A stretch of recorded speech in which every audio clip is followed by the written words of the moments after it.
Bismillahirrahmanirrahim. Assalamu alaikum. My name is James Frankel. I'm going to be speaking to you a little bit about my experiences coming to Islam. I'm speaking to you now from Honolulu, Hawaii, and it is September 2011. I'm sorry, 2010. Getting ahead of us. I am a professor of comparative religion, and I teach classes in Islam also at the University of Hawaii at Manoa. And I've lived in Hawaii now for just over 2 years, and just entering my third year. And some brothers asked me if I could speak about my experiences, so hopefully, inshallah, I can do this today, and if this is helpful to anybody, may Allah give us all hidayah.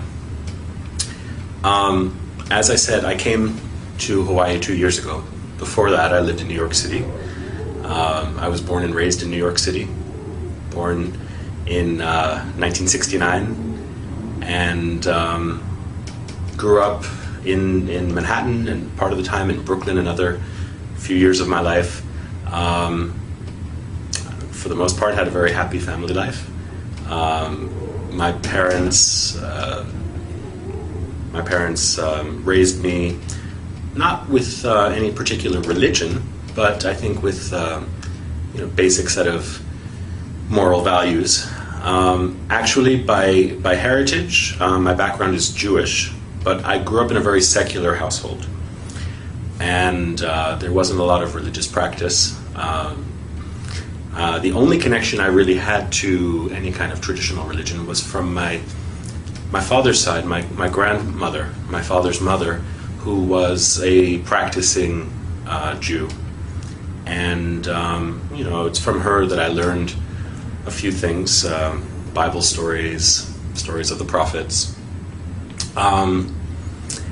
And for a brief period, my parents actually attempted to send me to a Hebrew school to learn more, but I was not very comfortable there, and actually got kicked out for asking too many questions. So this is probably my character, and it has brought me, I should say, to where I am today. As a professor and as a Muslim, I continue to ask a lot of questions. So I grew up in this way, without any real religious foundation, and this continued through my life into my late teens, and I was actually at the age of 13. I had two experiences that are worth mentioning. One, I read the Communist Manifesto of Karl Marx and decided that I was a communist at age 13.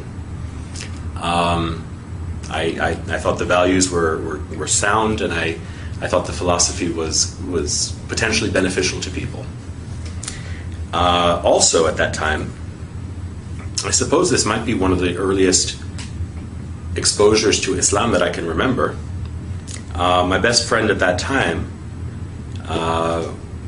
was from Pakistan. I went to an international school, so I had friends from all over the world. I had a Pakistani friend who gave me a copy of the Quran and thought that it would be, he wanted me to read it. He said, "I don't want you to go to hell." And of course, at that time in my life, thoughts of hell or heaven were not really in my consciousness. And I think I took the book and put it on my shelf, and there it stayed for many years without being opened. A couple of years later, I think I became quite disillusioned as I learned more about the way that communism was actually practiced in many countries in the world. And so I gave up that philosophy as well. And it really wasn't until I entered university that I began to ask the questions that would lead me directly onto this path. I think as a child I was always thoughtful and always wondered about the meaning of life and, you know, those basic questions of why we're here and where we're going, why we suffer. All of those things were always present in my mind, even as a child. But as I got older and when I went to university, I focused a lot more on my studies until I had a particular experience. You remember the grandmother that I mentioned before? When I was in university, I was living in Washington, D.C., and I got a phone call from my cousin who was going to school in Maryland. And it was a surprise visit from my grandparents and my aunt and another cousin, and they took me out for dinner. And I spent the evening basically just talking to my grandmother. I told her about my plans to start studying Chinese, which I was doing at the time. I told her about my plans to move back to New York, to transfer to Columbia University. And it was almost as if I saw her and she was giving me her blessing on all of these various decisions that I was making in my life as a young adult. At the end of the evening, I was walking her to her car, and in the parking lot of this restaurant, she turned her ankle and she tripped. And I asked her, "Grandma, are you okay?" And she said, "Don't worry about me. Just worry about yourself." Okay, I thought. And then I continued to walk with her to the car. I opened the door. She got in. I kissed her goodnight. And I said, "Well, I guess the next time I'll see you will be for Thanksgiving when I come back to New York." And she said to me, "God willing." And okay, I didn't think much of it at the time. I closed the door and off they drove. My cousin took me back to my dormitory and I went to bed. And early the next morning, I got a phone call, and it was my cousin. And I asked him why he was calling so early. And he said, there was no other way to say it. He said, "Grandma died." I said, "Really?" I thought he was joking, maybe. I said, "What are you talking about?" And he explained that she had a heart attack in her sleep. And of course, her final words to me, were echoing in my ears. I said, "I'll see you soon." And she said, "God willing." And I said, "Are you okay?" And she said, "Take care of yourself." So to this day, it was an unexpected visit, and of course an unexpected departure for her. And to this day, I can only wonder, about the meaning of that encounter with my grandmother, who, of course, as I said, was my only link to traditional religion. I went back to New York for the funeral, and it was a traditional Jewish funeral. And the rabbi who was giving the eulogy spoke about my grandmother and said, "Sarah was a rare treasure," he said. "She was like a jewel, and now God has taken this treasure back to him." I said, "Okay." That's what rabbis would say. When the rabbi came to my grandfather's house to pay his respects, I wanted to ask him some questions. I wanted to ask him questions about certain practices that are practiced in a Jewish home at the time of someone's death. And he told me, "Don't worry about those things." He said, "That's just tradition." I said, "Okay, then how about this? In your sermon, you said that my grandmother, I don't know how well you knew her, but you said that she was taken by God. So where is she? And for that matter, where will I go? Where will you go? Where do any of us go? And why are we here?" And all of those questions that well up in the human heart. And the rabbi, I remember very clearly, he looked at his watch and he said, "I have to go." And I don't think that he realized how angry that made me. I also don't think that he realized at that time that he set me on a course that would lead me to where I am today. Because I became very interested in those questions. And at first I thought I would try to answer those questions, paying respect to my grandmother's memory. I would try to find a Jewish community where I could answer those questions. But the communities that I found, and again, I was just 18 or 19 years old at the time, the communities that I found were not satisfactory to me. And I asked the question, which I had asked many times as a child, is God only the God of the Jews? There are only 20 million Jews in the world, and yet there are billions and billions of other people. God created them also, right? So I began to study on my own. I began to read the Bible. And that summer, when I was in England, I was there for an internship. There were some Christians, some evangelical Christians, who sort of approached me and wanted to socialize. Of course, they also wanted me to accept their faith. I thought, okay, why not try Christianity? I've never really thought about it. And in reading the Bible, I came to develop a very strong feeling of love and respect for Jesus. But that extra leap that they wanted me to make, to accept Jesus as my Lord and my Savior, was not one that I could do. Jesus for me was more like a big brother. Jesus for me was more like a teacher. Jesus for me was a Jew. And I couldn't accept the claims that they were making about him. But as I said, I did develop a very strong feeling of affection towards him. I thought, okay, I'm not going to find any answers to my questions. On my own, I studied other things. I studied Eastern philosophies, Buddhism. I read the Upanishads. I studied Western philosophies, particularly Greek and Roman Stoic philosophy. But nothing really was answering the profound questions that I had. And one day, I was back in New York, just before I began my semester at my new school. And I was at Times Square, and this was back in the early 1990s. So Times Square was very different than it is today. It was much more seedy, kind of raw place. There were drug addicts and prostitutes, and there were all sorts of religious preachers. And I remember speaking to one guy. I always love to talk to people about religion, often as a skeptic. And there was one guy who was a Jew for Jesus. And he was telling me what he believed, and I had heard it before. To me, it was basically Christianity. And he asked me if I would pray with him. And I said, I'm sorry, I don't believe what you believe. He said, do you believe in God? And I said, I think I do. And he said, then pray with me. We'll just pray to God. And he put his hand on my shoulder, and closed his eyes, and started speaking to the Father.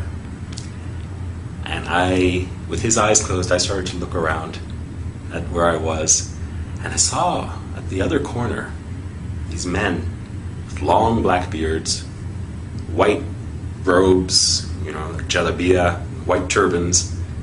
They were African or African American, but they looked like they had walked right off the pages of the Bible. They looked like Noah or Abraham or something like that. So I thought, well, I know you shouldn't judge a book by its cover, but why not? Why not talk to them?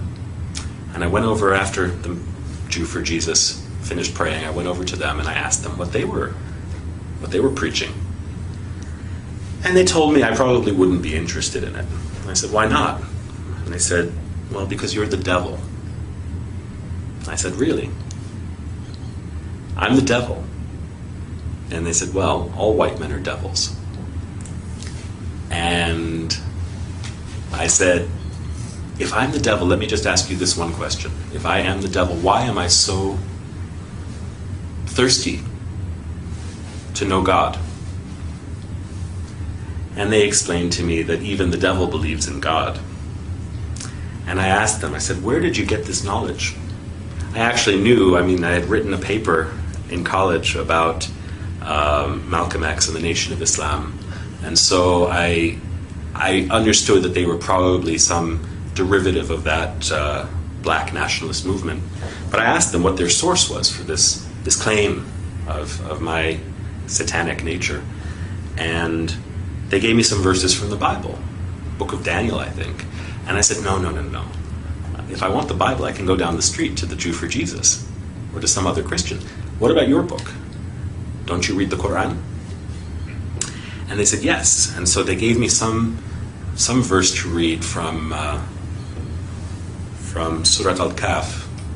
And I took it home. I took home the paper that I wrote it on, and immediately I went up to my bookshelf where I had the Quran that was given to me about 6 years earlier by my friend Mansur.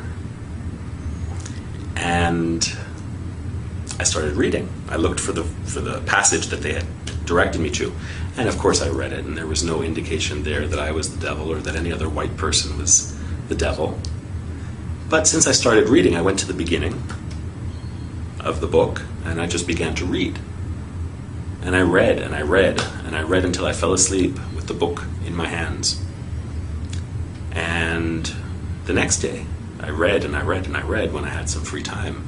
And any time I had free time, between classes, when I was commuting to school on the New York City subway, I was just reading the Quran.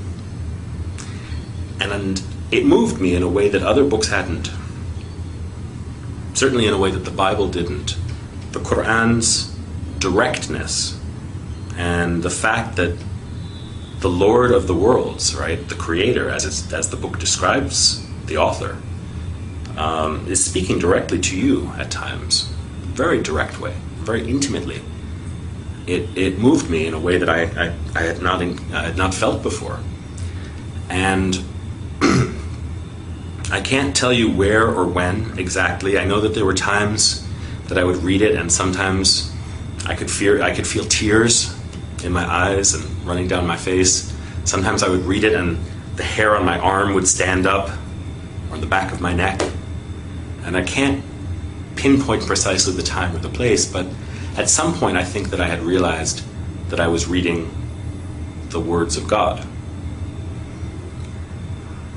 Well, around New Year's of that year, this is, I guess, about 1990, January of 1990, I was out with some friends from high school. We were having coffee, and we were just talking about what was going on in our lives. They asked me, what do you believe these days? Because they knew me when I was a communist, and they knew me when I went through many different phases as a young person. And they knew me as someone who didn't really believe in anything. So they asked me, and I said, well, I believe in God. And they said, really? What God? I said, there's only one God. And they said, where did you get this from? And I said, well, for me, it was from reading the Quran. And they said, so you've been reading the Quran, so you must believe that this is the message of God and Muhammad is the messenger of God. And I said, yeah, I guess so. So they said, okay, let me get this right. You believe that there's only one God and that Muhammad is his messenger. I said, yeah, when you put it that way, I do. And they said, you're a Muslim.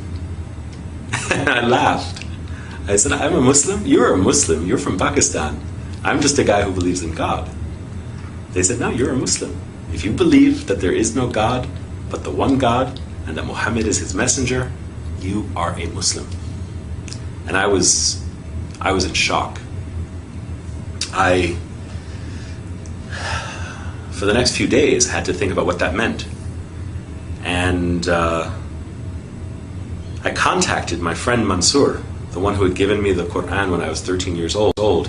He was at University of Pennsylvania, and he was working in the Muslim Students Association there, I think. I thought I'd heard that. And so I asked him if he could send me some literature that might, give an introduction to Islam, and also, the life and the requirements, I guess, of a Muslim. And he sent me a book or two, and one book in particular, Islam in Focus. I can't remember the author's name right now, but this book provided a very good introduction, not only to basic beliefs, but also to the 5 pillars of Islam. And I learned how to make salat. I learned how to pronounce the shahada. I learned how to make my wudu. All of these things from that book. And I started praying. I guess you could say I was a closet Muslim, because I was living in my parents' home at that time, and I would close the door and I would say my prayers.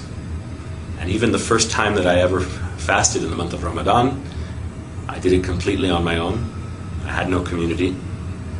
I just found out what time the sun would rise and what time the sun would set, and ate at the times that were permitted.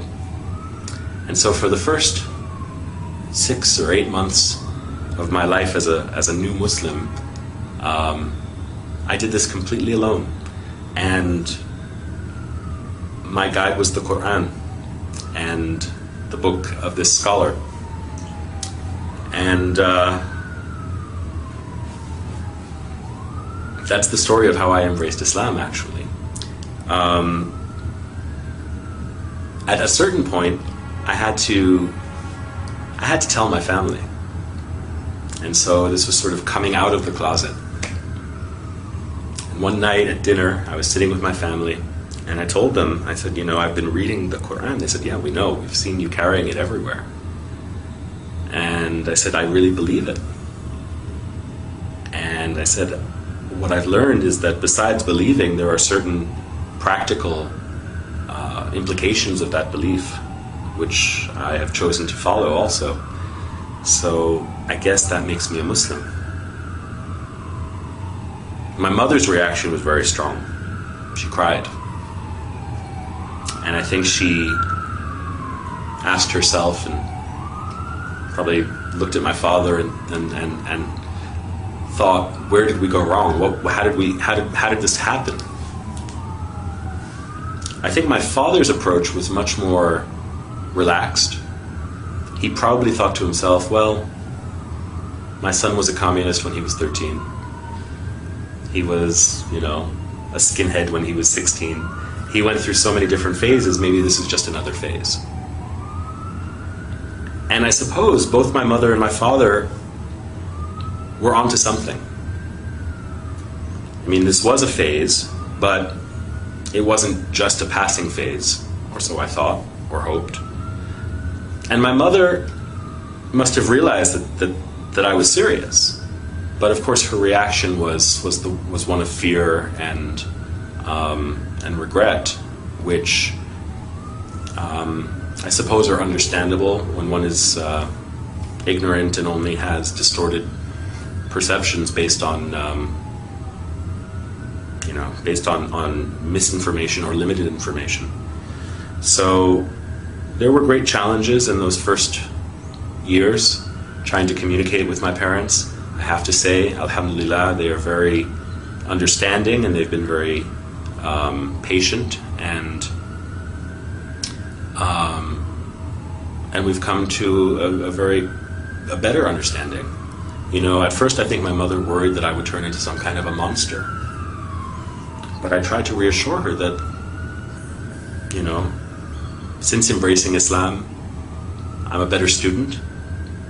I think I'm a better son,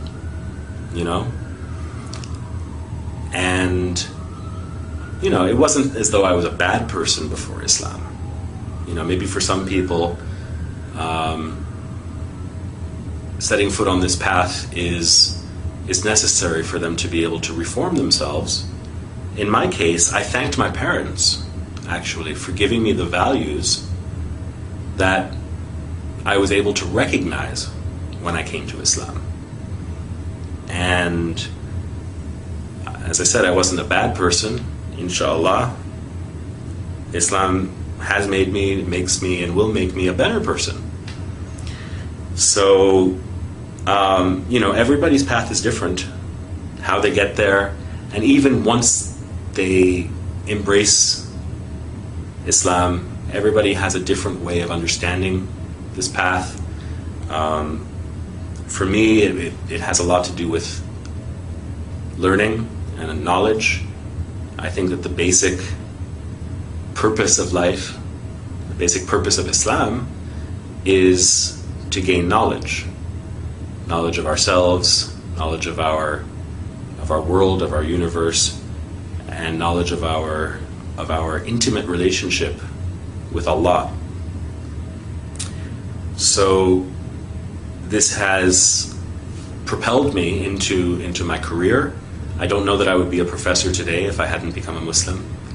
I'm not saying that everybody should be a professor, but for me it's been a long journey of learning and now teaching.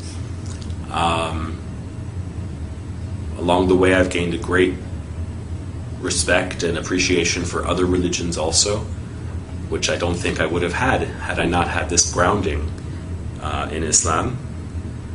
And I think that's something that new Muslims should take to heart, is that when one becomes a Muslim, one doesn't become a different person.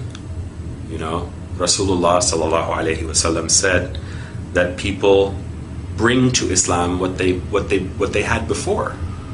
So even among his companions, there were people who had special talents or challenges, and these are ones that they would have to continue to work with or to work on after entering the path. So similarly, I think I can say that's true for me. There are many challenges, and life continues to have its struggles. It just requires patience. For me, this is almost a 20-year journey, and only Allah knows how and where it will end. So my advice to new Muslims, or even to people who have been Muslim for a long time, is just to bear with patience and see what Allah will surprise you with. Not with fear, but with love and with hope. If there are non-Muslims who are hearing me today, I think you owe it to yourself to know as much as you can about the things in the world around you. Islam is certainly present in the world. It's almost unavoidable in the news and in the world around us. And if you don't know any Muslims, probably will at some point. I think it behooves all of us to know each other. So, if you're curious, there are lots of resources out there. If you're in Hawaii, give me a call. I'm at the University of Hawaii at Manoa in the religion department, so if I can be of any help, let me know. And even to those people who are from Muslim families or who are, we can always increase in knowledge and in compassion and in love for each other. So it's that's my wish for all of you, and thank you for listening. With that, I say Assalamu alaikum wa rahmatullahi wa barakatuh.